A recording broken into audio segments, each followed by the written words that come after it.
দাদাকে দেখেছি খুব পছন্দ করে কচু এবং কচুরলতি খেতেন, তার নিজের হাতে পরিচর্যা করতেন কচু গাছের বাগান। আমার বাবাকেও দেখেছি যে সপ্তাহে অন্তত একদিন হলো কচু শাক আর কচুরলতি খাবে। আসসালামু আলাইকুম বন্ধুরা, দেশে এবং দেশের বাইরে যে যেখানে আছেন সবাই কেমন আছেন? আলহামদুলিল্লাহ আমরা ভালো আছি। প্রায়ই আমি কচু শাকের রেসিপি দেখাই। এই কচুটা আমি আমার ছাদ বাগানে চাষ করেছি এবং প্রায়ই এখান থেকে ডাগা সংগ্রহ করে শাক ভিন্ন এবং ডাগগুলোকে ভিন্ন ভিন্ন করে রান্না করে খাই। তবে এই কচুতে গলা ধরে না বিধায় আমি ছাদের মধ্যে চাষ করেছি। আমার আশেপাশে কিন্তু অনেক রকমের জংলি কচু আছে, সেগুলোও আমি মাঝে মধ্যে খাই সংগ্রহ করে। তো ছাদেরটা যেহেতু গলা ধরে না, তাই এটাকে একটু যত্ন করে রাখি, যত্ন করে খাই। তো আমার হেল্পিং হ্যান্ডের সাহায্য নিয়ে আজকে এই কচু শাক কাটা হচ্ছে। রিস্তা কিন্তু কোনো হেল্প করেনি, যদিও রিস্তা কিন্তু খুবই পছন্দের এই কাজটি। আজ রিস্তা বসে বসে দেখেছে। বন্ধুরা, নিজের হাতে রোপণ করা গাছে যদি অল্প কিছু ফলন হয় তাতে কিন্তু খুব আনন্দ, খেতেও খুব ভালো লাগে।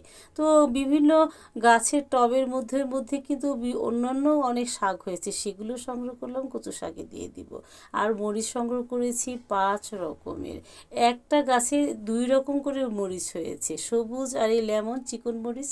আরেকটি গাছে হয়েছে হলো সবুজ আর কালো মরিচ একই গাছে।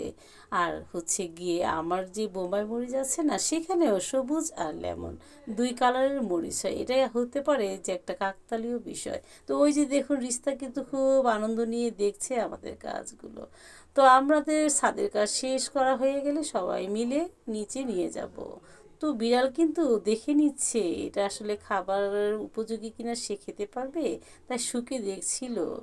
মরিচগুলো দেখে তার ভালো লেগেছে হয়তো বা। তো নিচে চলে গেলাম বন্ধুরা, নিচে গিয়ে রান্নাবান্না শুরু করে দেব। সকালবেলা নাস্তার টেবিলে আজকে আমরা কচু শাক আর ডিম ভর্তা খাবো। তবে কচু শাকের সঙ্গে যদি আপনি ঘ্রাণ যেই লেবুটা, এটাকে পাতি লেবু বলে, সেই পাতি লেবু এবং বোম্বাই মরিচ যদি সাথে না আর একটু আচার, তাহলে এত মজা হয় খাবারটা, ভাষায় প্রকাশ করার মতো না, যে মাছ মাংসকে হার মানায়। আমি কিন্তু প্রায়ই কচু বা কচুরলতি খেয়ে থাকি। জংলি কচুও সংগ্রহ করে মাঝে মধ্যে আমি খাই।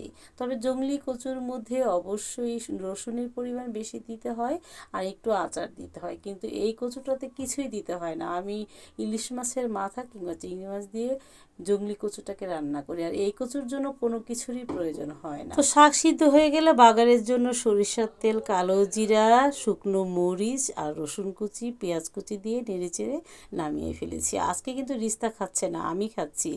একেবারে ভাতটাকে সবুজ করে বোম্বাই মরিচ দিয়ে মেখে লেবু রস দিয়ে তারপরে খেতে যে কি মজা। তো বন্ধুরা ভালো থাকবেন, আসসালামু আলাইকুম।